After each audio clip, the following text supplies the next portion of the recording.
Hello बच्चों, welcome back. तो बच्चों अब हम क्लास 11th का chapter number 7 system of particles and rotational motion start करने वाले हैं, है ना।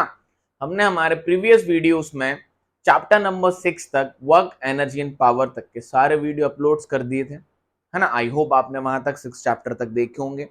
अब हमारा नया और बहुत ही इंपॉर्टेंट चैप्टर स्टार्ट करने वाले हैं, chapter number 7 system of particles and rotational motion, है ना।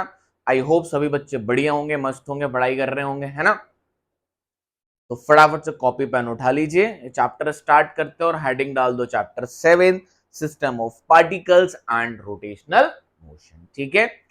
इस चैप्टर बच्चा इस फर्स्ट वीडियो में जो हम पढ़ने वाले हैं, पहले चैप्टर का इंट्रोडक्शन समझेंगे। इस चैप्टर में बेसिकली हमें क्या पढ़ना और ये चैप्टर हमें क्यों पढ़ना है। हर चैप्टर के स्टार्टिंग में मैं थोड़ा सा डिस्कस करता हूं कि बेसिकली उस चैप्टर का इंपॉर्टेंस क्या है, राइट। Okay fine. उसके बाद हम पढ़ेंगे सेंटर ऑफ मास, इंट्रोडक्शन पढ़ेंगे। उसके बाद पढ़ेंगे centre of mass, which is very very important concept.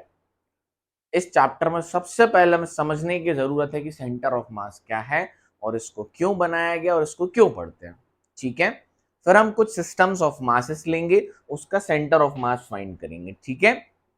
कई बच्चों को ऑलरेडी पता होगा ये चीजें, रिवाइज करने के तौर पर आए होंगे या अपने कॉन्सेप्ट और अच्छे से क्लियर करने आए होंगे। ठीक है। चलिए तो फटाफट से चैप्टर के इंट्रोडक्शन की बात करते हैं। बहुत जरूरी है जानना कि सब चीजें क्यों पढ़नी है हमें। ठीक है। तो बेसिकली हम ये कह सकते हैं ये चैप्टर दो पार्ट में है। मैं कह सकता हूँ सेंटर ऑफ मास, एक मतलब सीओएम पढ़ना है, और फिर उसके बाद हमें एक रोटेशनल पढ़ना है। क्या पढ़ना है? रोटेशनल। बेसिकली पूरा चैप्टर चलेगा पहले अभी 3-4 वीडियो, 5 वीडियो कह सकता हूं मैं, पूरे सेंटर ऑफ मास पे ही चलते रहेंगे और फिर उसके बाद हम स्टार्ट करेंगे रोटेशन, है ना, रोटेशनल मोशन। लेकिन इसको पढ़ने से पहले हमें सेंटर ऑफ मास बहुत अच्छे से आना चाहिए। आइए सेंटर ऑफ मास क्या है और इसकी जरूरत क्यों पड़ी अपन समझते हैं। आइए तो चलिए बच्चा, थोड़ा सा हम पुरानी कहानी में चलते हैं। हमने 5th चैप्टर पढ़ा होगा, न्यूटन्स लॉ ऑफ मोशन, जिसमें हमने पढ़ा था force equals to mass into acceleration. पढ़ा था हमने, उसमें पढ़ा था momentum is equals to mass into velocity. पढ़ा था कुछ हमने इक्वेशंस ऑफ मोशंस भी पढ़ी थी, याद होगा आपको कौन सा? v equals to u plus a t, याद है? s equals to u t plus half a t square. Sir ये सब क्यों बता रहे हो? बहुत इंपॉर्टेंट है समझना। v square equals to u square plus 2as। ये सब कुछ इक्वेशंस भी पढ़ रखी थी हमने हमारे किस में? चैप्टर नंबर 4 में एंड 5 में। अच्छा, अब मेरी बात को ध्यान से सुनना बच्चों, इस पे गौर करते हैं ये चीजें क्या हैं। इसी से एक चीज निकल के आएगी, सेंटर ऑफ मास। पहले हम समझ लेंगे सेंटर ऑफ मास क्या है। जैसे ही हमें ये सेंटर ऑफ मास समझ में आ जाएगा कि सेंटर ऑफ मास क्या है, फिर हम इसके कैलकुलेशन करते रहेंगे। जैसे हमने फोर्स समझा, फिर फोर्स निकाल लिया, मास इनटू एक्सेलरेशन होता है भाई। अच्छा, मोमेंटम समझा, फिर उसको मैथमेटिकली निकाल लिया कि मोमेंटम भैया मास इनटू वेलोसिटी होता है, rate of change of momentum force होता है। तो पहले पता तो होना चाहिए, है ना, कि सेंटर ऑफ मास क्या है और इसकी जरूरत क्यों पड़ी। जरूरत इनसे पड़ी है हमें, समझते हैं ध्यान से। बच्चा ये समझो कि एक व्हील है। क्या है? व्हील। अभी तक ये जो फॉर्मूले आप यूज कर रहे थे, force equals to mass into acceleration, momentum equals to mass into velocity, ये आप किसके लिए यूज कर रहे थे? ये पॉइंट मासेस के लिए यूज कर सकते। किसके लिए यूज कर रहे थे? Point masses. बाकी हमने इसको लगाया सब पे था, कार पे, ट्रक पे। कार और ट्रक कोई पॉइंट मासेस नहीं है, ये सब एक्सटेंडेड बॉडीज हैं। ये सब क्या है? Extended bodies.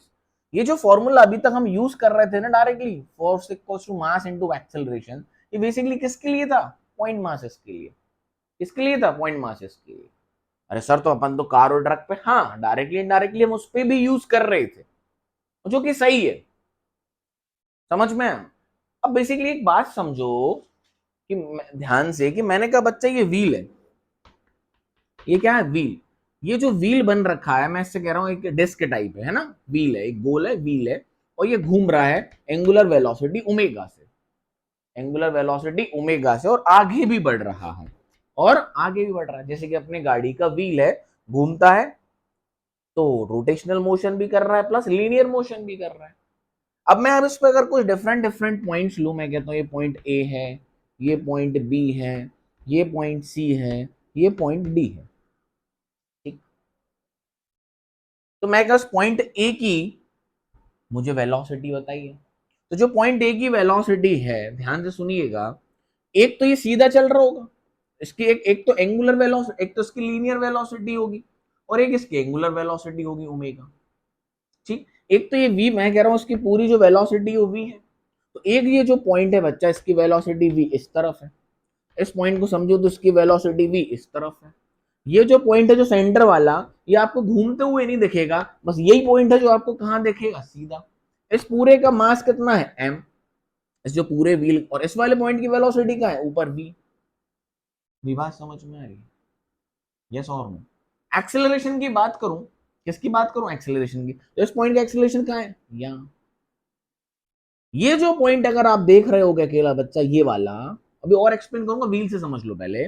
ये पॉइंट सिर्फ आपको आगे चलता हुआ दिख रहा होगा, जिसकी वेलोसिटी होगी v, और इसी पॉइंट पे हम मानेंगे कि ये पूरा जो मास है किसका, अब जब मुझे मास एक फोर्स निकालने से मोमेंटम निकालना है, तो मैं जब मोमेंटम निकालूंगा तो मोमेंटम क्या होगा, मास इनटू वेलोसिटी। अब बच्चा इसकी वेलोसिटी आगे है, इसकी वेलोसिटी पीछे है, इसकी वेलोसिटी ऊपर है, इसकी वेलोसिटी नीचे है, ये घूम रहा होगा, देखो ऐसे टुक टुक टुक, तो इसकी ये कहां जाएगा, आगे की तरफ। ये जो पॉइंट ऊपर उठेगा तो इस पॉइंट पे टेंजेंशियल वेलोसिटीज होती हैं, तो ये कहां होगी, इस तरफ। तो यहां पर मैं वेलोसिटी किसकी रखूंगा, ए की, बी की, सी की, डी की, किसकी वेलोसिटी पुट अप करूंगा इस पॉइंट पे। मैं यहां पर जो वेलोसिटी लिखूंगा, मैं वेलोसिटी लिखूंगा velocity of centre of mass, मतलब इस पूरे व्हील का जो मोमेंटम होगा, it is equals to mass of the total wheel, mass of the wheel multiply the velocity of centre of mass. Basically हम क्या करते हैं बच्चों, ऐसे पॉइंट्स पे जहां सारी चीजों की वेलोसिटीज अलग अलग होती हैं, हम वहां एक पॉइंट पे फोकस करते हैं, जिस पॉइंट को, और उसी पॉइंट की पूरी वैल्यूज लिखते हैं, उसी पॉइंट का एक्सेलरेशन यूज करेंगे।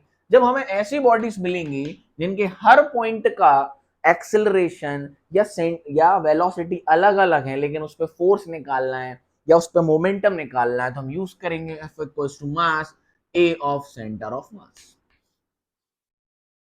तो सेंटर ऑफ मास क्या हुआ, अब आपको मेरी बात समझ में आ रही है। जैसे मैं कह रहा हूं पॉइंट मास है छोटा सा m, अब इसको आगे धक्का दे दिया, तो इसका जो फोर्स निकल गया वो कितना हो, मास इनटू एक्सेलरेशन।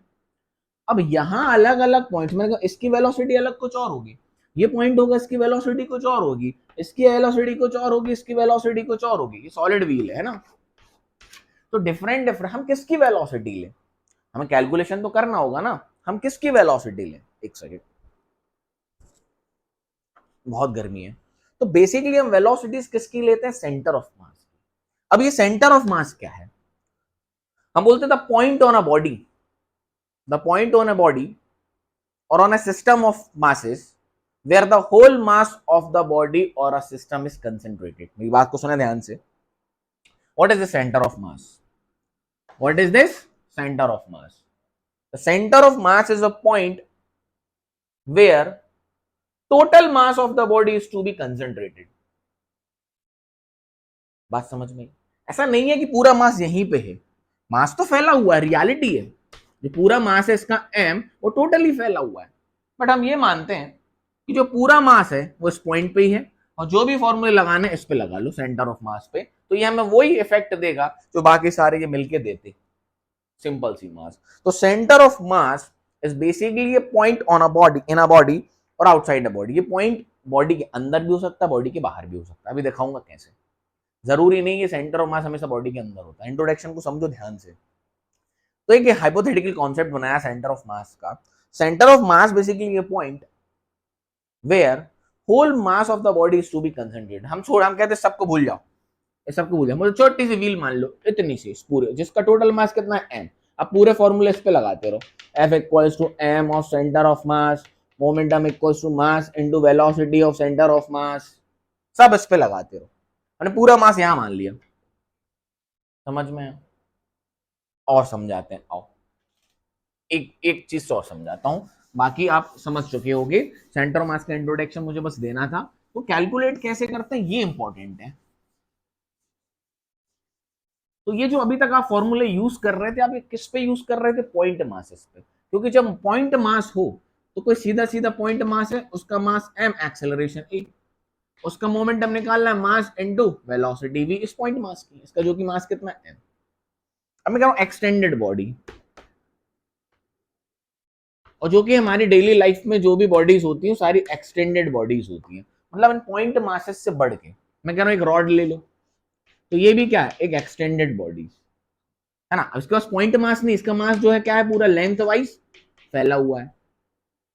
गाड़ी देखो, जो ट्रक चल रहे हैं या कार चल रहे हैं, ये भी सब क्या एक्सटेंडेड बॉडी, छोटे छोटे छोटे छोटे छोटे छोटे पॉइंट मासेस से मिलकर जो बॉडी बनती है उसी को हम क्या बोलते हैं, एक्सटेंडेड बॉडीज। अब हम ये कहते हैं इस पूरे एक्सटेंडेड बॉडी में एक पॉइंट होगा, मैं कह रहा हूं उसका मास कितना m, पूरे एक्सटेंडेड बॉडीज में एक पॉइंट होगा जहां हम ये मान लेते हैं इस पूरे का मास यहाँ कंसेंट्रेटेड है, बस सारी चीज यहीं पर कैलकुलेट हो जाती है, मास सेंटर ऑफ मास। ठीक, अब सुनना, मान के एक मास m1 यहाँ है, एक मास m2 यहाँ, छोटे से मान लो ऐसे जुड़े हुए हैं, ये मास लेस स्ट्रिंग से जुड़े हुए हैं, एक लेस मास m3 है, एक मास m4 है, इस तरीके से। मैंने कहा सब चल रहा है, मैंने इसको फेंक दिया, तो इसकी वेलोसिटी कुछ होगी, इसकी वेलोसिटी कुछ होगी, इसकी वेलोसिटी कुछ होगी, और इसकी वेलोसिटी कुछ होगी, प्लस ये घूम भी रहे हैं साथ में, ऐसे घूमते हुए आगे बढ़ते हुए जा रहे हैं। मैंने कहा भैया इस पूरे पे का एक्सेलरेशन क्या है, इस पूरी की वेलोसिटी क्या है, सबकी वेलोसिटी और सबका एक्सेलरेशन मान लो अलग अलग है, लेकिन मैं कहूंगा इन सब का कहीं ना कहीं एक पॉइंट ऐसा होगा जहां टोटल मास इज कंसंट्रेटेड, हम उस पर बात करेंगे, सपोज दिस। और अगर अर्थ में बात करूं तो बेसिकली अगर यहाँ डेफिनेशन देनी हो तो पॉइंट एट विच, क्योंकि अर्थ पे अभी जो gravity on the surface is equal everywhere, earth के सरफेस पे जो ग्रेविटी होती है सब जगह बराबर होती है, तो हम ये भी कह सकते हैं point eight which the body get balanced. मैंने कहा एक रॉड है ये, ठीक है, मैंने कहा ये पेन ले लो, पेन, मैंने कहा इसको इसका सेंटर ऑफ मास कहाँ है, तो हमने कहा इसके सेंटर पे पेन बैलेंस हो जाएगा, मान लो इस तरीके से, तो इसका सेंटर ऑफ मास यही है, क्योंकि सरफेस पे देखो सेंटर ऑफ ग्रेविटी का अलग टॉपिक आएगा, बट यहाँ पर क्या है बेसिकली, जहां पे भी यहाँ पर हर जगह ग्रेविटी की वैल्यू कितनी है, सेम है, तो यहाँ भी जी लग रहा होगा, यहाँ भी जी लग रहा होगा, तो जिस पॉइंट के अबाउट ये बैलेंस हो जाए वो भी सेंटर ऑफ मास ही है। बोलना तरीके से गलत है, बट रियल डेफिनेशन क्या है, the point at which the whole mass of a system of particles is concentrated or a body is concentrated, that is known as center of mass। सारा calculation हम किस पे करते हैं, सेंटर ऑफ मास पे करते हैं, क्योंकि बॉडी सिर्फ लीनियर मोशन में नहीं होती है, जब बॉडी चलती है तो लीनियर मोशन भी होता है और रोटेशनल मोशन भी होता है, ठीक है, और जब रोटेशनल मोशन आ जाता है तो हमें फोकस सेंटर ऑफ मास पे करना पड़ता है। लास्ट चीज पॉइंट्स और मैं आपको समझाता हूं, जो आपने पढ़ रखा है प्रोजेक्टाइल मोशन, जो कि आपने क्या पढ़ रखा है, प्रोजेक्टाइल मोशन। आपने जब एक पॉइंट मास को यहां से फेंका किसी एंगल पे, तो पॉइंट मास ऐसा गया और यहां से पहुंच गया, रास्ते पर पॉइंट मास की जो भी क्राइटेरिया था पॉइंट मास पे अपना लगा सकते थे आराम से, कोई बुराई की बात नहीं थी। अब सोचो आप, मैं एक पेन को फेंकता हूं, ये रहा पेन, इस पेन को मैं फेंकता हूं प्रोजेक्टाइल करा के, अब ये पेन चलेगा भी और घूमेगा भी, तो किसी पॉइंट यहां पे ये पेन ऐसा है, यहां पहुंच के ये पेन मान लो ऐसा हो गया, यहां पहुंच के ये पेन मान लो बेटा ऐसा हो गया, यहां पहुंच के पेन मान लो बेटा ऐसा हो गया। तो आप देखो ये जो पॉइंट्स हैं, इन सब पॉइंट्स की को आप अगर सॉल्व करना चाहो तो परेशान हो जाओगे। इस पॉइंट का प्रोजेक्टाइल अलग है, इस पॉइंट का प्रोजेक्टाइल अलग है, इस पॉइंट का प्रोजेक्टाइल अलग है, ये पॉइंट जो है बेटा वो घूमते हुए भी जा रहा है, मतलब इसके पास एक एंगुलर वेलोसिटी भी और प्लस लीनियर वेलोसिटी भी है, हर पॉइंट के पास अपनी एंगुलर वेलोसिटी और लीनियर वेलोसिटी है। लेकिन जरा स्पेन का सेंटर देखो आप, वो इसी प्रोजेक्टाइल के पाथ पे ही रहा, इस पेन को जो मैंने फेंका था या जो भी ये बॉडी जिसको मैंने फेंका था, जो कि एक ट्रांसलेटरी मोशन भी करते जा रहा है, रोटेशनल भी करता जा रहा है, प्रोजेक्टाइल भी हो रहा है, तो इसका ये जो सेंटर है, मतलब जहां भी इसका जो मास कंसंट्रेटेड होता है, वो एक प्रोजेक्टाइल को फॉलो किया, किसने, सेंटर ऑफ मास, मतलब इस पेन के सेंटर ऑफ मास को अगर मैं देखूं और इसको प्रोजेक्टाइल करके फेंकूं तो सारे पॉइंट की कहानी तो बहुत अलग होगी, उसका प्रोजेक्टाइल करना बहुत मुश्किल हो जाएगा, but if you see the centre of this pen it will follow a projectile path. क्या फील हुआ आपको, समझ आया? तो basically our motive is to find the centre of mass of a system of particles.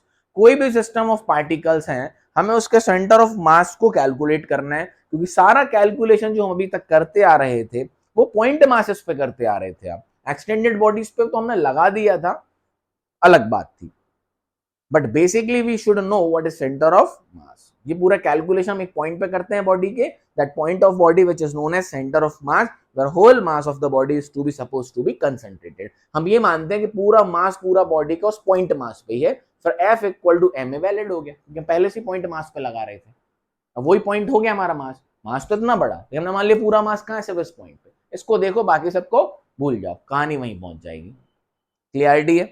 इतना note कर लो अपनी भाषा परिभाषा में कि क्या सेंटर ऑफ मास है, नोट कर लो। अब छोटी छोटी बात करते हैं सेंटर ऑफ मास में, तो लिख लो what is centre of mass. Centre of mass is a point inside और आउटसाइड द बॉडीज। बॉडी के इनसाइड भी हो सकता है, आउटसाइड भी हो सकता है, ऐसा नहीं इनसाइड ही होता है, अभी दिखाता हूं। इनसाइड और outside the body where whole mass of the body is to be considered or concentrated, sorry, where whole mass of the body is concentrated, and all the calculation should be done on the center of mass. I hope आपको understood हो गया होगा centre of mass क्या है। ठीक, आओ अब मेरी बात सुनो, ये एक मास है m, ये एक दूसरा मास है m। इन दोनों इसका सेंटर, अगर इसके अकेले की बात करूं तो इसका सेंटर ऑफ मास कहाँ है? और बेटा जो भी हमें पढ़ना है, मेरी बात को सुने ध्यान से, हमें uniform distributed mass of the bodies पढ़ना है। हमारे सिलेबस में जो भी हमें पढ़ना है वो क्या पढ़ना है? यूनिफॉर्म डिस्ट्रीब्यूटेड मास। मतलब जो मास है वो सब जगह बॉडी में बराबर फैला हुआ है। इंपॉर्टेंट पॉइंट है, अभी समझाता हूं कैसे।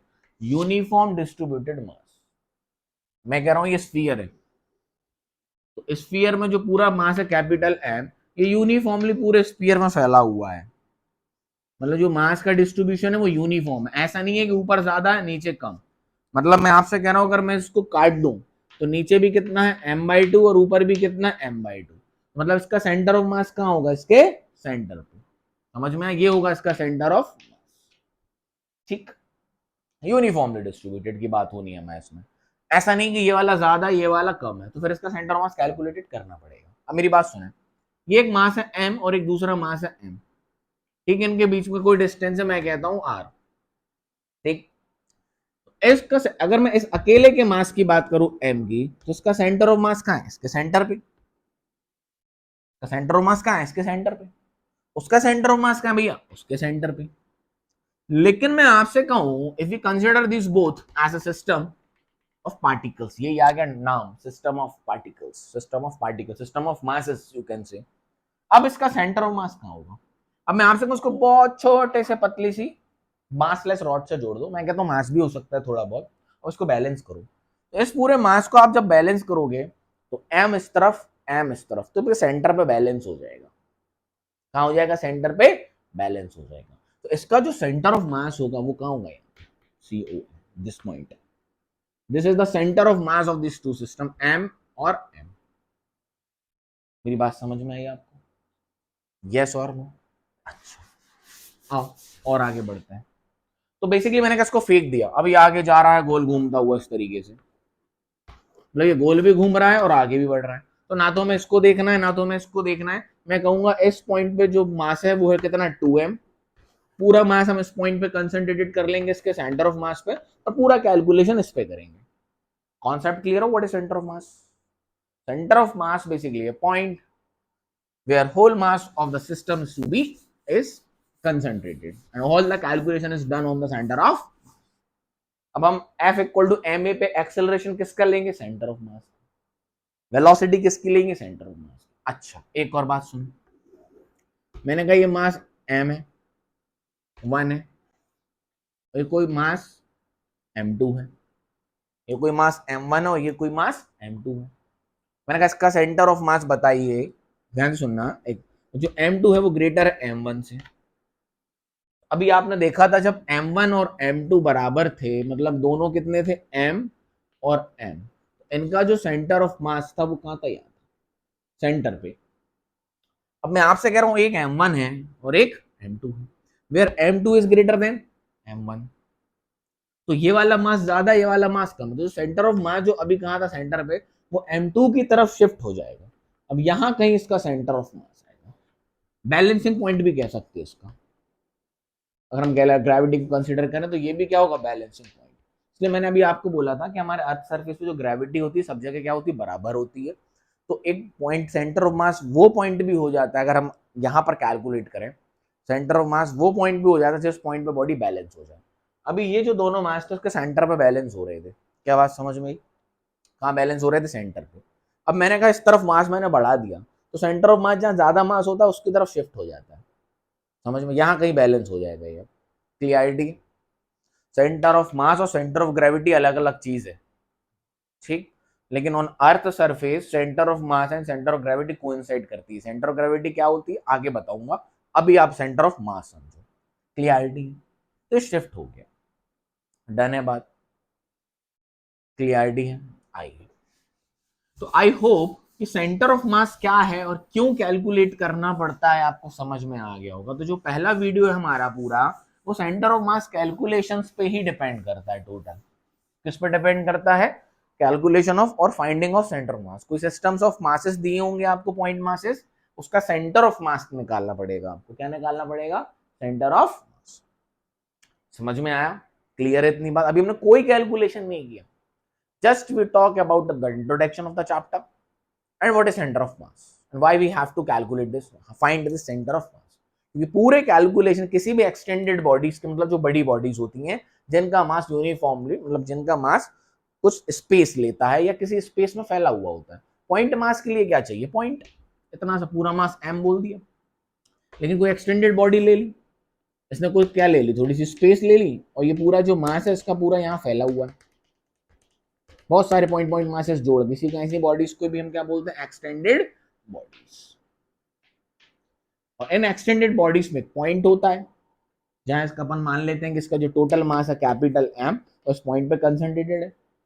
अब ये बॉडी घूम रही हो या चल रही हो, हमें पूरे पॉइंट से कोई मतलब नहीं, हम किस पे फोकस करेंगे?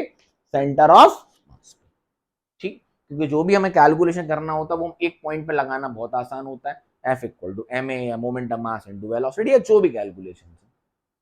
डन है बात? व्हाट इज सेंटर ऑफ मास, ठीक।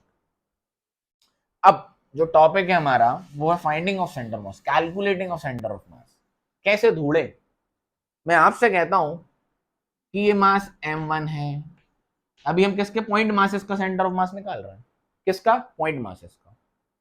हाँ, अलग अलग मासेस फैले हुए हैं, ये m1 है, ये m2 है, यहाँ कोई मास m3 है, यहाँ कोई मास m4 है। बोल दिया कि इनका सेंटर ऑफ मास निकालो, उसको छोटी सी लाइन से ज्वाइन करके मान लो इस पूरे मास का कोई ना कोई सेंटर ऑफ मास होगा, वो कहीं भी आ सकता है, यहाँ आ सकता है, यहाँ आ सकता है, यहाँ आ सकता है, depends on their values of masses. ध्यान से सुनना। अब फाइंड फाइंड COM, COM ढूंढना है इसका, कैलकुलेट नहीं करना है, ढूंढना है कहाँ है, कहीं ना कहीं तो होगा, ठीक। तो बच्चा सेंटर ऑफ मास निकालने के लिए पहले हमें किसी भी ओरिजिन को मानना पड़ता है। अब यहां से हमारा बेसिकली पूरा चैप्टर का कैलकुलेशन स्टार्ट होगा। सेंटर ऑफ मास निकालने के लिए हमें किसी ओरिजिन को मानना पड़ता है। किसको मानना पड़ता है? ओरिजिन को। क्या बात समझ में आई? एक रेफरेंस पॉइंट मानना पड़ेगा, उस रेफरेंस पॉइंट के रिस्पेक्ट में हम इसका सेंटर ऑफ मास बताएंगे। सेंटर ऑफ मास की मीनिंग तो वही रहेगी जो हम पढ़ चुके हैं, ठीक। But if we change the reference, the centre of mass position will change with respect to the reference. जैसे कि मैं बोलूं आपके घर से आपके स्कूल की दूरी कितनी है, आप बोलो सर 2 किलोमीटर। लेकिन मैं एक दूसरे दोस्त से बोलूंगी दूसरे दोस्त से आपके स्कूल की दूरी कितनी है, वो कहेगा सर 1 किलोमीटर। तो स्कूल तो वही है ना जहां है, बट रेफरेंस बदल दिया ना, तो इसलिए स्कूल का डिस्टेंस चेंज हो गया। मेरी बात को सुनना, मैं क्या समझाना चाह रहा हूँ। For calculating a centre of mass, first we have to find some reference. हम पहले रेफरेंस बताना पड़ेगा, मतलब हमें क्या बताना पड़ेगा? ओरिजिन, जो कि आप एक्सेस पे इसको ओरिजिन बोलते हो। तो ये हमने कार्टेशियन कोऑर्डिनेट ले लिया, यस और नो। ये हमारा हो गया ओरिजिन 0,0,0। बेसिकली अगर हम 2 डायमेंशनल बॉडीज की बात करें तो इसको ऐसी प्लेन में रख रखा है ना, एक्स वाई प्लेन में, ये वाई एक्सिस और ये एक्सिस। क्या बात समझ में आई? तो हमने कहा सपोज लेट अस से this is the COM of this particular body, M1 M2 M3 M4 का ये जो पॉइंट है ये कौन सा है, सेंटर ऑफ मास। तो इसका जो पोजीशन वेक्टर होगा वो कहां होगा, ये R। अगर मैंने ये ओरिजिन चुना है या मैंने ये ओरिजिन रेफरेंस लिया है with respect to this particular origin, with respect to this particular origin, the centre of mass का जो पोजीशन वेक्टर है वो ये रहा। समझ में आया? मतलब इसके कुछ कोऑर्डिनेट होंगे x, y, इसके कुछ कोऑर्डिनेट होंगे x, y। क्या बात है, समझ में आई? इसके रिस्पेक्ट में इसके कुछ कोऑर्डिनेट्स होंगे x, y। क्लियरिटी, समझ आया? अब मुझे इसके ये दोनों कोऑर्डिनेट निकालने पड़ेंगे x और y। मुझे इसके दोनों कोऑर्डिनेट निकालने पड़ेंगे x और y। समझ में आई बात? यस और नो? इसके कोऑर्डिनेट कैसे निकलेंगे, XCOM, M1 X1 ये तो आपको पता होगा अगर पढ़ के पहले से आ रहे हो। M2 X2 दो मासेस की बात करता हूं, तीन ले लो। M3 X3 divided by M1 plus M2 plus M3। ध्यान से सुनिएगा ये क्या है, इस पूरे चारों मासेस का ये सेंटर ऑफ मास है, ये मुझे कैलकुलेट करना है। इसका पोजीशन वेक्टर कौन सा, R।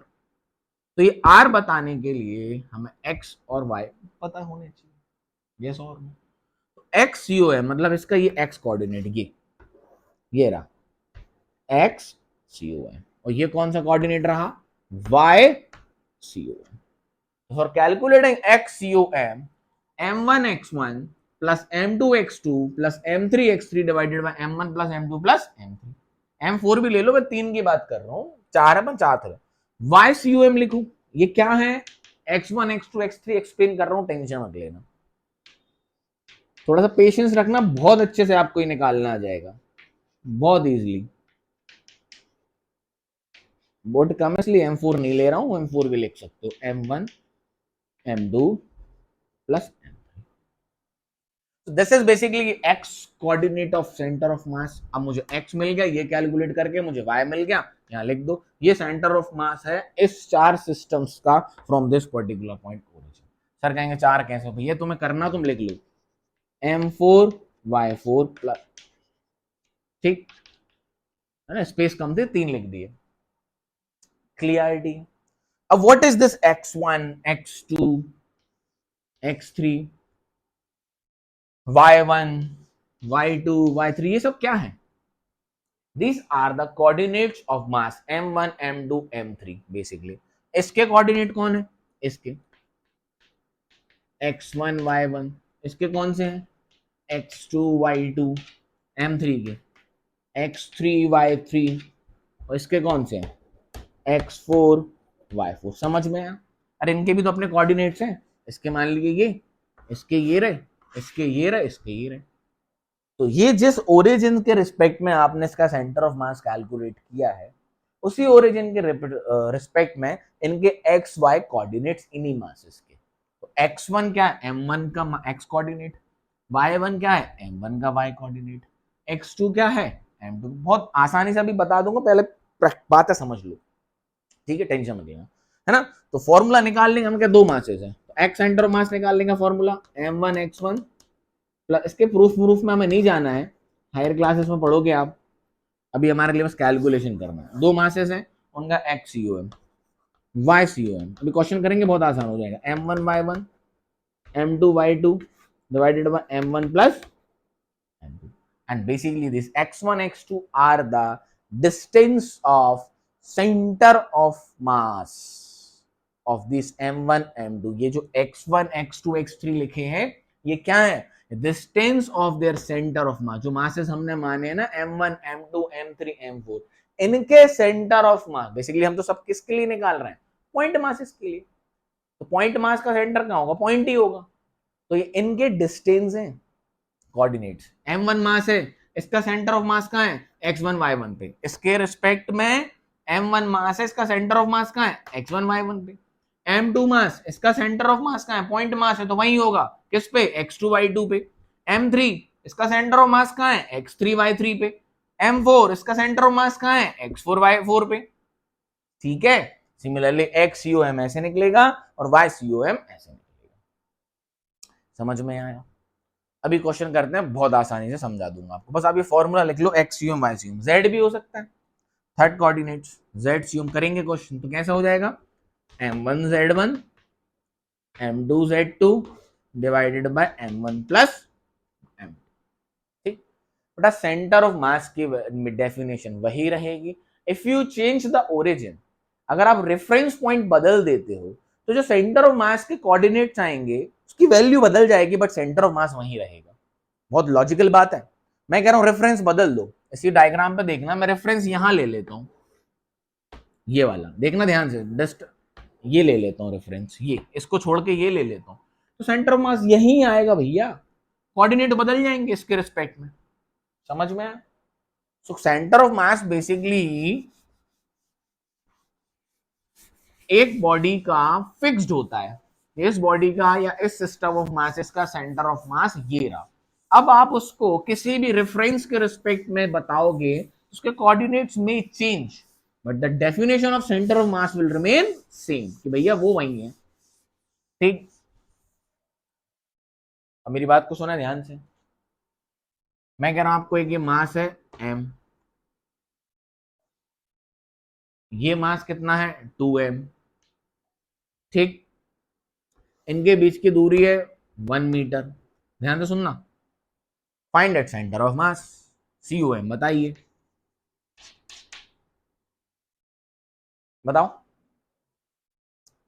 बात को सुनना ध्यान से, इंपॉर्टेंट है, यहीं से सब कुछ चालू होने वाला है।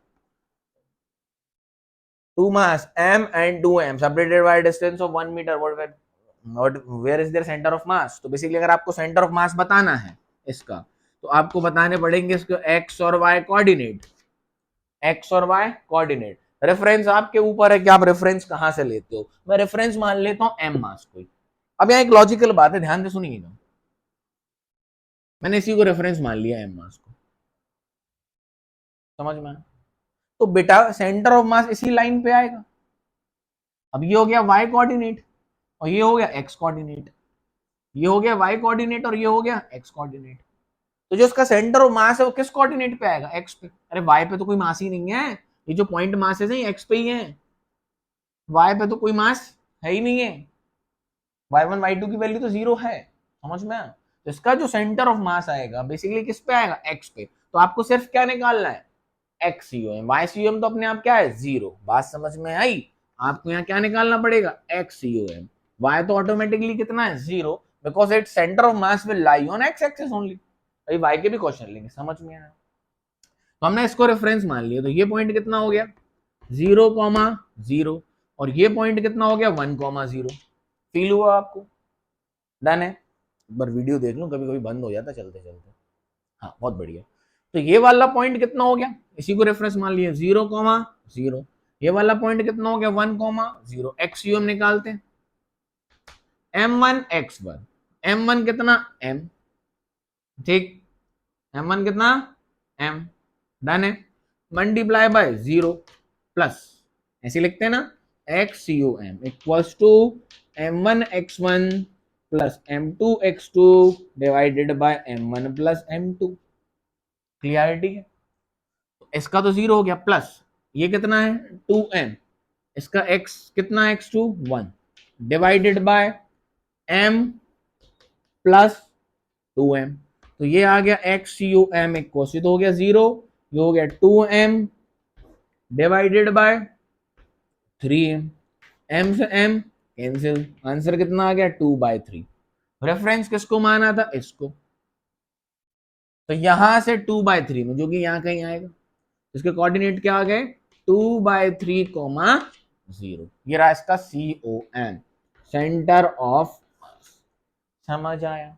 आपको सेंटर ऑफ मास निकालने के लिए पहले तो फॉर्मूला याद होना चाहिए। सेंटर ऑफ मास निकालने के लिए उसके लोकेशंस के तीनों कोऑर्डिनेट हो सकते हैं।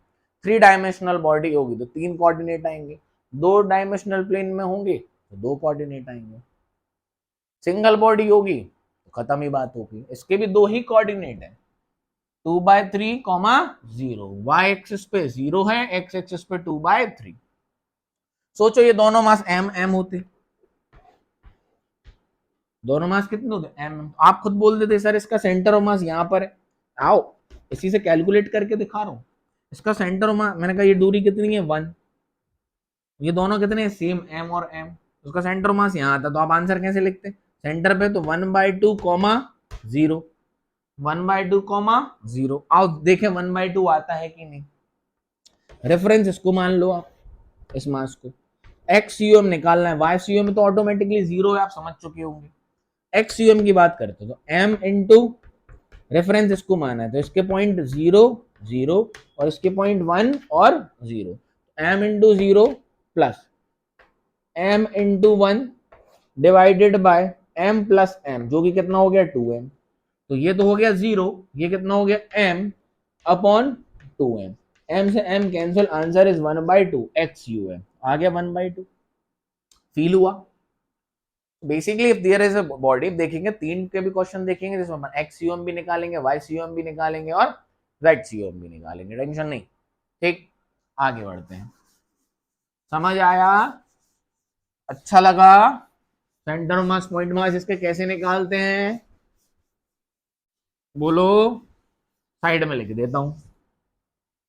ये फॉर्मूला रट्टा होना चाहिए, कोई बड़ी चीज है नहीं है। एक्स यू एक्स कोऑर्डिनेट निकालने के लिए m1 x1 m2 x2 और जितने भी हैं divided by m1 plus m2 plus so on.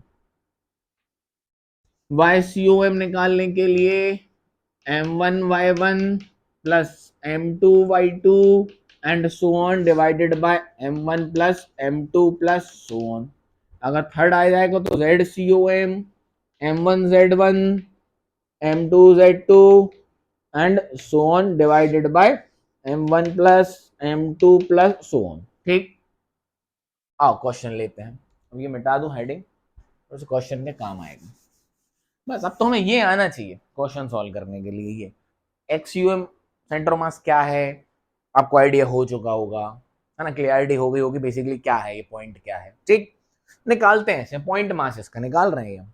और ये x1 x2 ये है क्या, ये उन मासेस के सेंटर ऑफ मास की दूरी है ओरिजिन से, भूलना मत। ये x1 y1 z1 जो हम कर रहे हैं, x1 y1 z1, ये क्या है, distance of centre of mass. ये सेंटर ऑफ मास के डिस्टेंस है किसके, m1 मास के। अगर मैं m1 मास की बात करूं तो उसका x1 y1 z1 ये क्या है, ये सेंटर ऑफ मास के डिस्टेंस है m1 मास के from the origin. x1 x axis पे दूरी, y1 y एक्सिस पे दूरी और z1 z एक्सिस से दूरी m1 मास के सेंटर ऑफ मास की। ठीक, तो भी एक्सटेंडेड बॉडीज तो है नहीं, पॉइंट मासेस हैं सब m1 m2, तो इनके सेंटर ऑफ मास इसके सेंटर पे ही होगा। समझ में, मतलब पॉइंट पे ही होगा, तो अपन डायरेक्ट अभी इनकी दूरी लिख देते हैं वहां से। ठीक, क्लियरिटी है। कोई पूछे ये m1 y1 x2 क्या है, उस मास की दूरी नहीं है, उस मास का डिस्टेंस नहीं है x एक्सिस से y एक्सिस से z एक्सिस से, ये उस मास के सेंटर ऑफ मास की डिस्टेंस है x1 y1 z1। क्लियरिटी है, आओ क्वेश्चन करेंगे और समझते हैं, ध्यान से सुनिएगा। अच्छा, रेफरेंस बाद में लेंगे, मैं आपको क्वेश्चन देता हूं। रेफरेंस आप डिसाइड करो। मैं कहता हूं एक स्क्वायर है, क्या है, स्क्वायर है। ठीक, आइए तो यहां ले लो 2m मास, यहां ले लो 4m मास, यहां ले लो 2m मास, और यहां ले लो 2m मास। चलिए फाइंड इट सेंटर ऑफ मास। सारी साइड है 1 1 1 1 1 1 मीटर की है। ए करके ए कर लो, हटाओ, a a a a, find it centre of mass. चालू करो, पॉज करो और क्वेश्चन करो। बेसिकली आपको XCOM और YCOM निकाल के देना पड़ेगा। डन है बात? चलो करो। पहले तो सिमेट्री देखो, क्या सिमेट्री है? क्या कहीं बराबर बराबर मास हो रहे हैं कि कहीं सेंटर पे लाई कर जाए काम? नहीं कर रहे। ऊपर देखो, 2 और 2 4, ऐसे में देखो, पहले 2 और 2 4, ठीक। नीचे 4 और 2 6, तो नीचे 6 ऊपर 4, सिमेट्री नहीं है। इस तरफ देखो, इस तरफ कितना है 4 और इस तरफ कितना है 6। सिमेट्री क्यों बोल रहा हूं समझिए, समझाता हूं, आइए। ये कर लेता हूं 2m, ये कर लेता हूं 2m, ये कर लेता हूं 4m, और ये कर लेता हूं 4m। ठीक, समझ में आई बात? अगर सिमेट्री देखो पहले तो अगर सिमेट्री में देखी जाए तो बेटा इस तरफ कितना है 4 और इस तरफ कितना है 8। ठीक, तो यहां तो कोई सिमेट्री नहीं है। इस तरफ कितना है 6 और इस तरफ कितना है 6। हाँ, सिमेट्री बैठ रही है, समझ में आ रहा है? क्लियरिटी, सुनना ध्यान से। अगर मैं इसको एक्सेस मान लूं, अगर मैं इसको एक्सेस मान लूं, ऊपर भी 6 है और नीचे भी 6 है, और अगर ये ए है तो इसका YCOM तो फिक्स हो गया। जो YCOM होगा बेटा वो 1/2 ही निकल के आएगा, मतलब सॉरी A/2 ही निकल के आएगा। मेरी बात को समझे ध्यान से, ये ए साइड है, ये ए साइड है, ये ए साइड है। ये YCOM की बात करूं तो ऊपर भी कितना है 4 और 2 6, और नीचे भी कितना है 4 और 2 6। तो बेसिकली ऐसा देख सकते हो आप, 6 इधर 6 इधर, तो सेंटर ऑफ मास कहाँ आ गया? इधर। तो ये बात तो डन हो गई कि भैया YCOM तो A/2 हो जाएगा। जरा एक्स एक्सिस पर देखते हैं, मतलब इधर यहाँ कितना है 8, 4 और 4 8, और यहाँ कितना है 4। तो सेंटर ऑफ मास कहाँ होता है? ज्यादा मास की तरफ, तो यहाँ कहीं। तो बेसिकली सेंटर ऑफ मास यहाँ कहीं होगा। तो अगर मैं YCOM की बात करूं तो XXCOM तो अपन को कैलकुलेट करना पड़ जाएगा, और Y पे सिमेट्री है तो ये आ गया कितना A/2। तो सबसे पहले अपन सिमेट्री देखा करो, जरूरी नहीं है कि हमेशा आपको XCOM और YCOM निकालना पड़े। यहां पर मैं देख के ही बोल देता कि भैया ऊपर और नीचे के मासेस का डिस्ट्रीब्यूशन सेम है, क्योंकि स्क्वायर भी है, तो नीचे ये वाला सेंटर पे ही लाई करेगा, मतलब YCOM तो A/2 हो जाएगा। फील हुआ? यहां पर देखें क्या, 4 और 2 6, 2 और 2 4, सिमेट्री नहीं है। ये देखो इधर नहीं है, ये 4 है और ये 6 है, तो यहां पर सिमेट्री नहीं है, इसलिए मैं YCOM और XCOM दोनों कैलकुलेट करना पड़ेंगे। ठीक है, समझ में आ गई बात? कैलकुलेट भी कर लोगे तो वही आना है, बट थोड़ा सा बुद्धि का भी प्रयोग करना है। आइए, तो x, अब मैं इसी को अपना रेफरेंस मान लेता हूं। इसको रेफरेंस मानने से एक फायदा होगा, मैं आपको बताता हूं। ठीक, ये रहा हमारा ओरिजिन, इस वाले 2m पे हमने क्या मान लिया? ओरिजिन। सबसे पहले निकालेंगे XCOM। XCOM, ये भी ए है, ये भी ए है, ये भी ए है, ये भी ए, बहुत बढ़िया बात है। ठीक, आइए XCOM की बात करें तो 1 2 और 3, क्योंकि इन दोनों के लिए x की वैल्यू कितनी हो गई? 0। इसके लिए भी x कितना हो गया? 0, क्योंकि हमने रेफरेंस इस पे मान लिया, तो इसके लिए भी x कितना हो गया? 0, और इसके लिए भी x कितना हो गया? 0। इन दोनों को लिखने की कोई जरूरत नहीं है, बट नीचे ऐड होंगे, लिख के दिखा देता हूं। इसको 1 कर लो, इसको 2 कर लो, इसको 3 मान लो, इसको 4 मान लो। ठीक, तो 2m इंटू 0, समझ आया, प्लस 4m इंटू ए, समझ आया, प्लस 2m इंटू ए, बहुत बढ़िया, प्लस 2m इंटू 0, क्लियरिटी है। डिवाइडेड बाय, नीचे सबको ऐड करना है, 2m plus 4m plus 2m plus 2m, clarity है। तो ये तो गया और ये भी गया, समझ में आया? बेटा अपन ने रेफरेंस इसी को मान लिया, तो यहाँ के x कोऑर्डिनेट इसके कितने हो गए? 0, और इसके भी कितने हो गए? 0। सीधा सीधा इस पर हम क्वेश्चन कर सकते थे, नीचे सम सबका होता वो बन हटा देना। ठीक, तो ये कितना हो गया? 4m, और ये कितना है? 2m, प्लस करने हैं 4ma 2ma। ठीक, तो 6ma डिवाइडेड बाय 4, हाँ 6 8 10 10 m, m से m कैंसिल, 5 3, तो 3/5a। समझ आ गया XUM? आसान है, कुछ नहीं करना, सीधे सीधे इसके कोऑर्डिनेट x कितने हो गए 0, तो 2m इंटू ए प्लस 4m इंटू ए, तो 6m, नीचे सबको जोड़ दो, 2 2 4 6, 6 और 4 10, खत्म। ठीक, आसान है, समझ आया XUM। अब YCUM निकाल दें, अब तो डायरेक्ट कर लेंगे, अब तो डायरेक्ट कर लेंगे, हमारा रेफरेंस तो यही है, इसको मत बदल देना। अब ध्यान दो, इसका और इसका y कितना हो गया 0, इसके कोऑर्डिनेट तो है 0,0, इसके कोऑर्डिनेट कितने थे a,0, इन दोनों के कितने हो गए 0, बस बचे कौन पिक्चर में, ये दोनों। इसका कोऑर्डिनेट कौन सा होगा y पे, y1 a, और इसका भी कितना होगा a, बस ये दोनों बचे। समझ आया, ये तो 0 हो जाएंगे, क्योंकि इस पे क्या करेंगे m1 y1 m2 y2 m3 y3 m4 y4। अब इसका y कितना है 0 और इसका भी y कितना है 0, बस ये दोनों बचे, खत्म। YCUM बोलो इसका 2ma 2m इंटू a, क्योंकि इसका y कितना है a, सिमिलरली इसका भी कितना है 2m इंटू a अपॉन सबका सम कितना है 10m। ठीक, तो 4ma बाय 10m, m से m कैंसिल, तो ये आ गया अपना 2/5a, 2/5a। तो हमारे इसके जो कोऑर्डिनेट्स आ गए, कौन कितने आ गए 3/5a एंड 2/5a, खत्म। 3/5a 3/5a and 2/5a, clear है, डन है।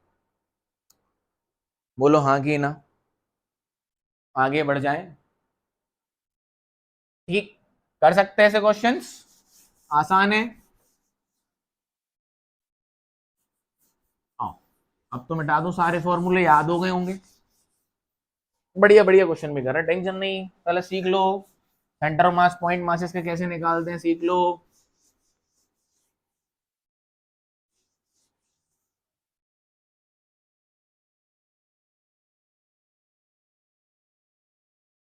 चलिए एक और करो ऐसे ही,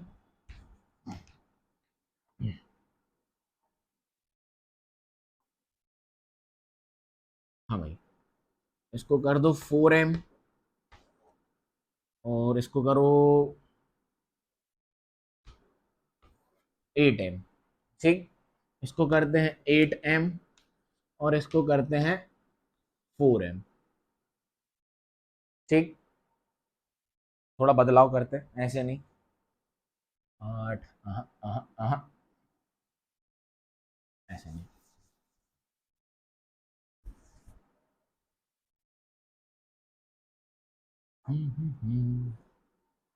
स्क्वायर ही लेते हैं, साइड अपनी कितनी a। ठीक, यहां ले लो अपन 4m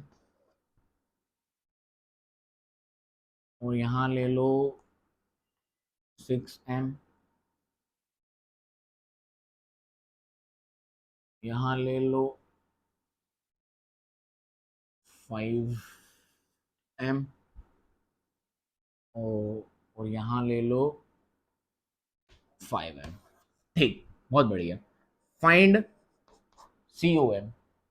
ठीक, सेंटर ऑफ मास निकालिए, x कोऑर्डिनेट और y कोऑर्डिनेट, तो XUM निकालना है और YCUM निकालना है। फटाफट कर दें, जल्दी पॉज करें, फिर मैं कराता हूं। करो, वीडियो की लेंथ देख लूं एक बार, बढ़िया, अच्छा है। बोलो हो गया? ध्यान दें, पहले अपन को उसमें क्या निकालना है, XUM और YCUM। सबसे पहले बेटा देखो सिमेट्री, सबसे पहले क्या देखो, सिमेट्री देखते, सिमेट्री x में देखनी है और y में देखनी है। ठीक है, ध्यान से सुनना, सिमेट्री देखने के लिए 4 और 5 कितने हो गए, ऐसे कर लिया करो, 4 और 5 कितने हो गए 9, 6 और 5 11, ऊपर 11 नीचे 9 है, सिमेट्री नहीं है, सिमेट्री नहीं है, तो YCUM तो निकालना पड़ेगा, क्योंकि y इस पे ही आएगा, तो यहाँ कहीं आएगा 11 की तरफ, बराबर होते तो सेंटर पे आ जाता, तो टेंशन ही नहीं लेनी थी, a/2 कर देते। समझ आया? सिमेट्री जरूरी है, हर बार फालतू कैलकुलेशन से अच्छा है फटाक से देख के कर लो। अच्छा, YCUM तो निकालना पड़ेगा। XUM की बात करें, इसकी x की 6 और 4 10, ऐसे कर लो, ये बना लिया 10 का, 5 और 5 10, तो इस तरफ भी कितने हो गए 10, तो भैया इस पे तो सिमेट्री है, इधर भी 10 और उधर भी 10, तो इसका तो सेंटर पे ही आएगा ऐसे में, तो ऐसे में कौन है x, तो XUM तो सीधा सीधा a/2 हो गया। मेरी बात समझ में आई? वैसे भी कैलकुलेट भी करवा दूंगा, तो XUM निकालने की जरूरत नहीं है, because of the symmetry in x plane XUM is equals to what, बोलो, a/2। तो बचा कौन, YCUM, बचा कौन, YCUM। आइए YCUM निकाल देते हैं फटाफट से, कुछ गिरा, तो YCUM निकालने के लिए वही कहानी, M1 Y1 M2 Y2 M3 Y3 M4 Y4 divided by M1 plus M2 plus M3 plus M4। कोई दिक्कत की बात नहीं है। तो अपना रेफरेंस कौन है, ये रहा, इसी के रेफरेंस में तो a/2 बोला है, यही तो माना रेफरेंस, तभी तो ये a/2 हुआ। समझ आया? अच्छा, तो अगर जब ये मान लिया तो इसका y कितना, y इसको 1 मान लो, इसको 2 मान लो, तो ये दोनों तो 0 हो गए। अरे भाई 4 इंटू 0, इसका भी y कितना है 0, तो 5 इंटू 0 0, लेकिन ये दोनों कितने हैं देखो, तो 6 इंटू ए, 6a प्लस 5 इंटू ए प्लस, नहीं मानो तो इसका भी कर देता हूं, 4 into 0 plus 5 into 0 y coordinates divided by 6m plus 4m plus 5m plus 5m, 0 वाले गए, 6 प्लस 5 इज 11m, ठीक है, डन है, ये हो गया 20 ए से ए, ये क्या हो गया 20m, सॉरी एक सेकेंड, m भूल गया अपन, 6m 5m, 6m a 5m a, वही कह रहा m कहाँ गोलो गए, तो ए कितने हो गए 11m a divided bye 20m, m से m कैंसिल, 11/20, समझ आया, 11/20, तो एक कोऑर्डिनेट कौन सा हो गया 11/20 आंसर। किसकी तरफ होगा, ऐसे सोचते हैं, YCUM किसकी तरफ होगा, 6 और 5 11, ऊपर कितना है 11m और नीचे कितना है 9m, तो 11m की तरफ होगा ना, मतलब a/2 से तो ज्यादा ही होना चाहिए, इसकी तरफ जाएगा, तो देखो 11/20 उसी की तरफ है, ऊपर पॉइंट है यहाँ कहीं, ये है, ये रहा वो पॉइंट, उतना a/2 इस पे, और वो कितना 11/20 a, सही किया, 6 5 11, ठीक, नोट करें, मजा आया, बोलो, आओ आगे बढ़ते हैं, एक और करते हैं दूसरे सेगमेंट पे, ट्रायंगल्स पे भी कर सकते हो आप, हाँ ट्रायंगल का क्वेश्चन लेते हैं, वैल्यूज आ सकती है, वैल्यूज पुट अप कर लेना, चलो फटाफट से कर दो, अब जल्दी जल्दी करेंगे, ए ए ए, ठीक, यहाँ रखा है 4m, यहाँ रखा है 6m, यहाँ रखा है 8m, क्या बात ठीक है, find centre of mass, find centre of mass, X coordinate Y coordinate, फटाफट, XUM YCUM, XUM और YCUM, फटाफट से पॉज करो, ट्राई करो, पॉज करो, ट्राई करो, 3 मास हैं, इसको 1 मान लो, इसको 2 मान लो, इसको 3 मान लो, जल्दी इसे करें, सिमेट्री दिख रही है, नहीं है सर सिमेट्री नहीं है, 6 4 10, ऊपर कितना 8, सिमेट्री नहीं है, यहाँ से सेंटर से उठाओ तो इस तरफ 4 और इस तरफ 6, सिमेट्री नहीं है, तो सिमेट्री नहीं है, तो एक्स और वाई दोनों निकाल ले पड़ेंगे। आइए फटाफट से सॉल्यूशन देखते हैं, सबसे पहले निकालते हैं XUM, फॉर्मूला लिखने की जरूरत नहीं है, रेफरेंस मानेंगे इसी को, ध्यान से देखें, इक्विलेटरल ट्रायंगल है, तो यहां से सारी साइड कितनी है A, XUM, m1 x1 m2 x2 m3 x3 divided by m1 plus m2 plus m3। आओ इसकी बात करें तो 4m इंटू 0 रेफरेंस यही है अपना, प्लस 6m इंटू a, ये पूरी दूरी कितनी है a, प्लस ये लॉजिकल बात है, ये इनका जो x डिस्टेंस होगा वो ये होगा। तो जरा ध्यान दें, अगर ये कितना है a, पूरा a, तो ये डिस्टेंस कितना है a/2। बच्चे यहाँ गलती कर देते हैं, बच्चे यहाँ क्या कर देते हैं, गलती। ध्यान दो, अगर ये ट्रायंगल और ये रेफरेंस है तो ये डिस्टेंस कितना है a, ये डिस्टेंस कितना है a, हमें क्या लिखने हैं, इसका x कोऑर्डिनेट कितना है 0, इसका x कोऑर्डिनेट कितना है, बोलो, XU हम निकाल रहे हैं a, लेकिन x का x कोऑर्डिनेट कितना है, ये रहा a/2, सेंटर पे है ये, क्लियरिटी है। तो 8m into a/2 divided by सबका सम, 4 6 10 18, जल्दी जल्दी का काम है। अब ये कितना हो गया 0, ये हो गया 6ma प्लस ये काट दो, ये बचा 4ma, तो 4ma, जरा देख लेना कैलकुलेशन सही है कि नहीं, ठीक, 6 4 10, 10ma divided by 18m, m से m कैंसिल, ये 5, ये गया 9, 5/9a XUM। तो लो भैया 5/9a YCOM, ये नोट कर लो, यहां कर देता हूं YCOM, वही m1 y1 m2 y2 m3 y3 सारे मासेस का मल्टीप्लाई करना, उनके y कोऑर्डिनेट से डिवाइड करना है टोटल मास से। बोलो हाँ कि ना, इस पे आओ। इसका y कोऑर्डिनेट कितना है 0, इसलिए कहते हैं मास पे ही मान लो कोऑर्डिनेट, तो एक का तो काम ही खत्म हो जाता है। तो इसका कितना हो गया 0, तो 4m इंटू 0 प्लस इसका y कोऑर्डिनेट 0, तो 6m इंटू 0 प्लस इसका y कोऑर्डिनेट a, सॉरी ये अब ये निकालना होगा आपको, समझ में आ रहा है, निकालो, कैसे निकालोगे, क्लियरिटी हुई। ये डिस्टेंस बच्चे इसको भी a कर देते, a नहीं है, ये है इसका y कोऑर्डिनेट 8m का, तो 8m है, इसका y कोऑर्डिनेट कौन है, ये रहा, परपेंडिकुलर, समझ आया, यस और नो, कितना होगा, आओ निकाल देते हैं। ये कितना है a, ये कितना है a/2, ठीक। अगर मैं आपको डायरेक्ट बोलूं तो मैं कैसे कर सकता हूँ, एंगल कितना होता है 60, ये एंगल कितना होता है 60, तो ये कितना हो गया a cos 60 और ये कितना हो गया a sin 60, समझ आया, a sin 60, sin 60 की वैल्यू बोलो √3/2, तो a √3/2, समझ आया, अरे नहीं आया, फिर तो सुनो भाई साहब, इसका y कोऑर्डिनेट लिखना है, इसका x कोऑर्डिनेट तो यही लिखा था ना a/2, ये रहा,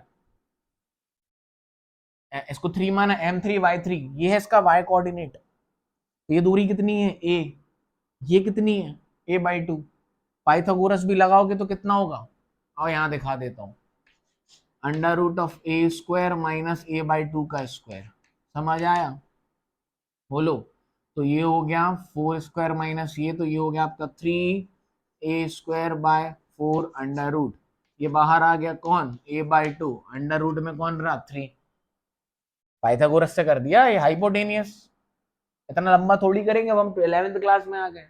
ये वाला कंपोनेंट क्या होगा a cos 60, इक्विलेटरल ट्रायंगल है तो एंगल कितना होता है 60, तो ये वाला component a sin 60, a sin 60, a sin 60 की वैल्यू √3/2 वो रहा, तो ये हो गया a time into a/2 into √3 divided by total mass, total mass कितना है अपना 18, खत्म, 0 0 2 1 जा 4 जा, तो 4ma√3 divided by 18m, m से m cancel, 2 times 9 times 2√3/9a, ये समझ आया logic. We have to find the x coordinate and y coordinate of that particular mass उस मास का x कोऑर्डिनेट होगा। बच्चे फट से इसको भी a कर देते हैं, नहीं, ये दूरी कितनी है, ये वाली, ये a√3/2, समझ आ? चाहे आप पाइथागोरस से निकाल लो, चाहे आप इस कॉन्सेप्ट से निकाल लो, ठीक। तो इसके कोऑर्डिनेट आ गए 5/9a, 2√3/9a।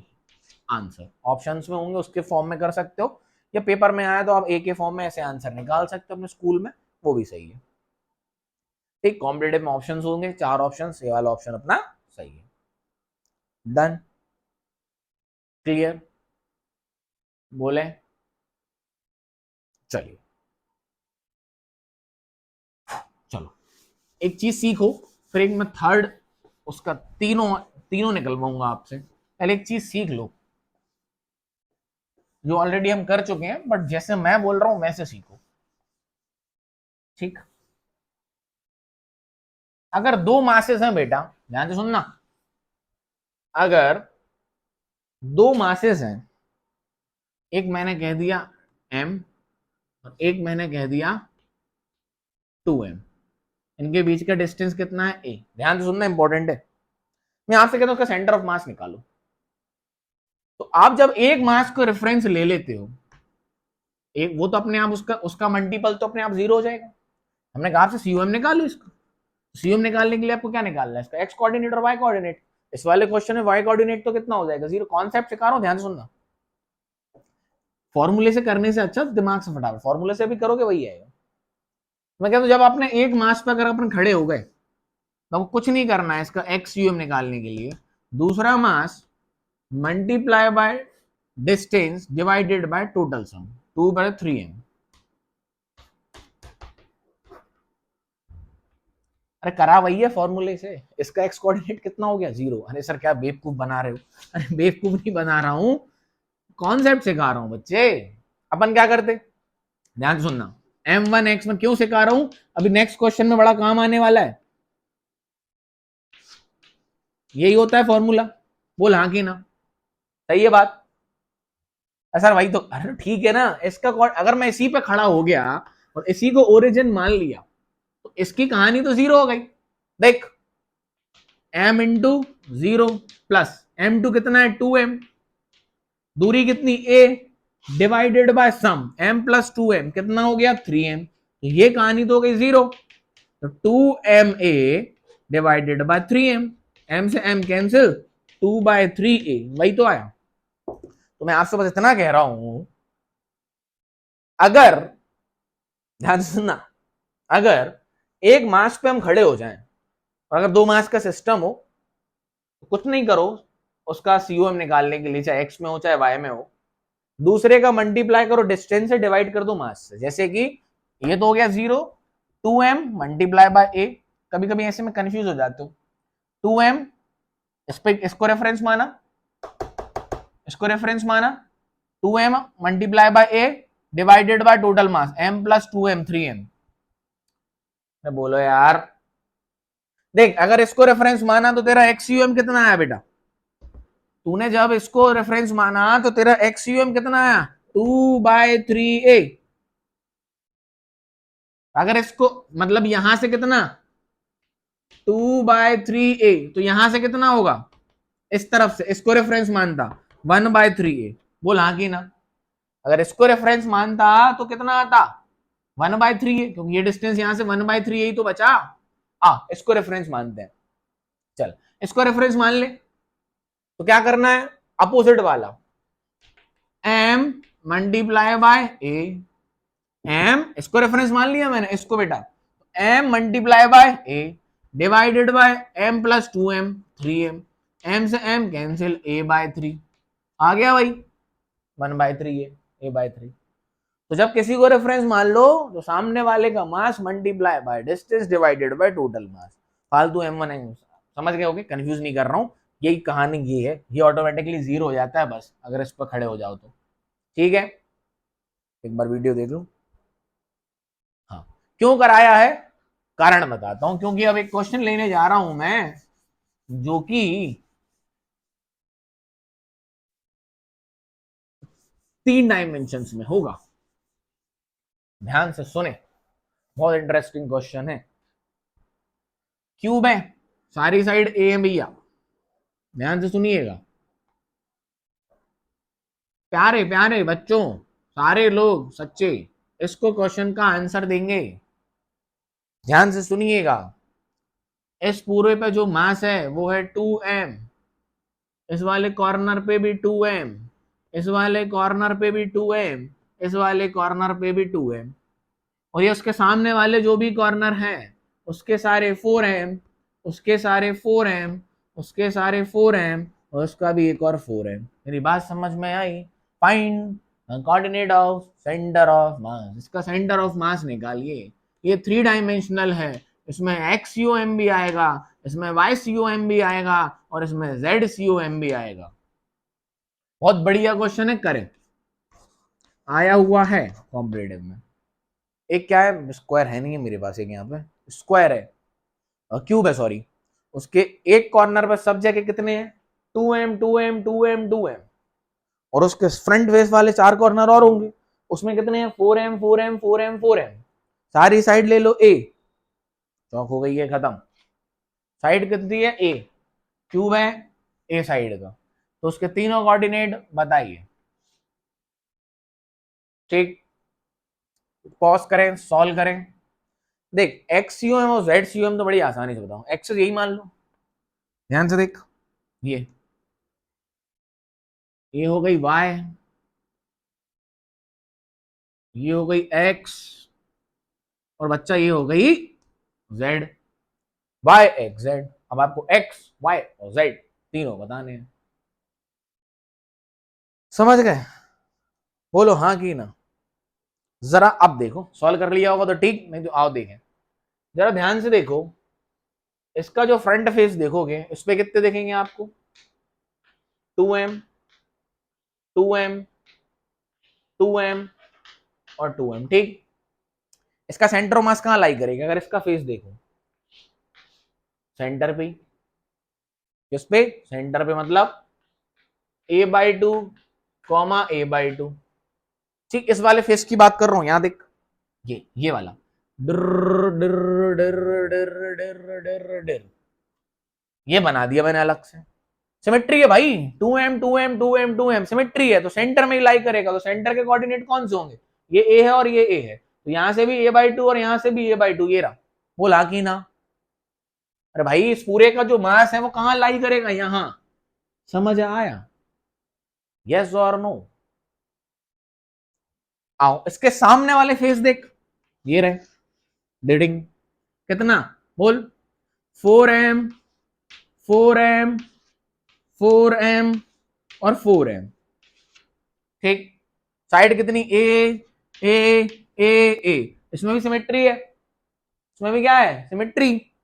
जब सिमेट्री है इसका भी सेंटर मास कहां लाई करेगा, यहाँ a/2 और a/2, समझ में बैठा? तो जरा ध्यान से देख, इनका जो सेंटर ऑफ मास होगा, ये इसको समझो बोर्ड को, एक बोर्ड ये समझ, और इसी बोर्ड के सामने एक बोर्ड समझ, इसका 2m 2m 2m 2m, तो इसका सेंटर ऑफ मास बोर्ड का कहां हुआ, सेंटर पे। सिमिलरली सामने वाले पे कितने हैं 4m 4m 4m 4m, तो उसका भी मास, सेंटर ऑफ मास कहां, इसी की लाइन पे, इसी धागे में, ऐसे फील कर। अगर मैं इसको यहां बनाऊं तो यहां कितना हुआ 8m, इस पे पूरा मास कितना लाई कर रहा है 8m, और इस पे कितना लाइन कर रहा है 16m, समझ में आया? और इनके बीच का डिस्टेंस कितना है, ये भी a है। सर ये क्या कर रहे हो, मेरी बात को सुन, इस वाले का सेंटर ऑफ मास कहां है, इसके सेंटर पे, इस वाले फेस का सेंटर ऑफ मास कहां है, इसके सेंटर पे। तो बेसिकली जो एक्स और वाई कोऑर्डिनेट है इसमें तो सिमेट्री है, जो कि कहां लाई करेगा a/2 में और a/2 में। अब z वाला देख, ऐसे में देख, इस तरफ कितना है, सिमेट्री है, इस तरफ भी कितनी है, सिमेट्री है, तो इसका सेंटर ऑफ मास कहां हुआ, इसके सेंटर पे, उसका मास कहां हुआ, उसके सेंटर पे, ये वाली लाइन हुई ना। बस इस लाइन पे पॉइंट ढूंढना है, तो z वाला ढूंढना है अकेला। कौन सा ढूंढना है, z।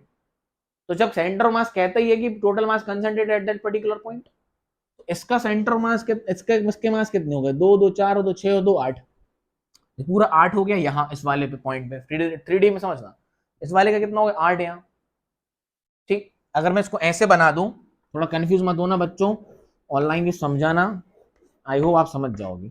अगर मैं ऐसे कर दूं, इसको घुमा दूं, तो ये 2m, ये 2m, ये 2m और ये 2m, और ये वाले कितने, ये 4m, ये 4m, ये 4m और ये 4m। अब फील हुआ तुम्हें? इसका पूरा सेंटर पे कितना कंसंट्रेटेड है, 8। इसका सेंटर पे पूरा कितना कंसंट्रेटेड है, 16। तो ये भी कहां पर है, a/2 कॉमा a/2। ये भी कहां पर है, a/2 कॉमा a/2। एक्स और वाई कोऑर्डिनेट तो आ गए, बस जेड ढूंढना है इस पे। मतलब ये इसमें क्या ढूंढना पड़ेगा, वाई, क्योंकि मैंने ऐसे में बना दिया। इसमें कौन सा ढूंढना पड़ेगा, जेड। ये लो, तो पूरा 8m ये यहां पर आ गया, और पूरा 4 4 8 4 12 16 16m यहां पर आ गया। अब इसका सेंटर और निकालना है, खत्म। इस पे खड़े हो जाओ, जो भी सिखाया था बस कर दो। इस पे खड़े हो गए, इसके सेंटर ऑफ मास पे खड़े हो गए, और इसके सेंटर ऑफ मास को निकाल लिया। अब इसके बीच में हमें क्या निकालना है, सेंटर मास। यही तो कहता है ये पूरा मास कहाँ कंसंट्रेटेड है, इस पे a/2 कॉमा a/2। इसका भी कितना, a/2 कॉमा a/2। तो इसके एक्स वाई और इसके एक्स वाई सेम है, तो एक ही लाइन पे हुए ना, जेड बताना है। ये ले, अब आप समझ गए होगे, समझा नहीं, बताना टाइम लिया, लेकिन आप समझ गए होगे आई होप। इस पे खड़े हो जाओ, कितना हुआ, 16m इंटू ए, ये तो 0 हो गया, इसी के रिस्पेक्ट में निकाल रहे हैं। 16m into 4 divided by 8m plus 16m, तो 24m। m से m कैंसिल, बोला हाँ कि ना। अरे भैया, तो ये क्या, कितना 4 टाइम्स, ये अपना क्या 6 टाइम्स, 2 टाइम्स 3 टाइम्स, तो 2/3 Z coordinate, Z COM। Answer हो गया a/2, y कोऑर्डिनेट a/2, और z पे कितना आया 2/3। समझ आया, आई होप फील हो गया होगा आपको। ये देख, इस पे तो सिमेट्री है ना, पूरे y पे तो सिमेट्री है, 2 2 2 2, तो इसका तो सेंटर हो गया। सिमिलरली इस पे भी सिमेट्री थी, तो उसका भी सेंटर हो गया, किसका, ये वाले फेस का। एक्स में इसका भी कितना a/2, और y में इस वाले फेस का भी कितना a/2। बस ध्यान से देखो, z में यहां कितना है 16, और यहां कितना है 8। इस तरफ आना चाहिए ज्यादा, ये 16 वाले को बैलेंस करना। ये 16 है इस तरफ वाले फेस पे, और इस तरफ पे कितना 8। तो यहां से दूरी है किस तरफ होगी, सेंटर ऑफ मास 16m की तरफ, मतलब इस तरफ फेस वाले पे सेंटर ऑफ मास शिफ्ट करेगा, जेड कोऑर्डिनेट करा भी है 2/3a। समझ में आया, 2/3a तीनों कोऑर्डिनेट। फील हुआ, ऐसे समझ लो चाहे ऐसे समझ लो। इसका सेंटर ये, इसका सेंटर ये दोनों का पॉइंट ये रहा। इस पे सेंटर ऑफ मास आएगा, जेड कोऑर्डिनेट और बताना पड़ेगा। ये 2m 2m 2m इधर है, 4m 4m 4m इधर है। इस वाली लाइन पे सेंटर ऑफ मास और बताना पड़ेगा। तो इस पे पूरा कंसंट्रेट कितना मान लिया 8, और यहाँ 16। ये एक लाइन बन गई, इसका बता दिया 2/3a, ऐसे करके। Clear, I hope calculation of a center of mass, finding a center of mass is clear to you. What is center of mass is clear to you. ठीक, नेक्स्ट वीडियो में हम, ये हमने पॉइंट मासेस के निकाले थे, next video में extended bodies का सेंटर ऑफ मास निकालने का सीखेंगे। जैसे कि रिंग का, एक पूरी रिंग है, उसका सेंटर ऑफ मास कहाँ होगा, सेंटर पे। लेकिन अगर सेमी सर्कुलर रिंग है तो कहीं और होगा। सेमी सर्कुलर क्या स्फीयर है ना, हेमिस्फीयर है, कहीं और होगा। समझ में आया, इनके सेंटर ऑफ मास हम नेक्स्ट वीडियो में देखेंगे। Till then revise it well, practice different types of numericals related to this topic. I hope आपको अच्छे से बन जाएंगे। Till then thank you, have a good day, nice day, tata bye bye, मिलते हैं दूसरे वीडियो में, बाय बाय।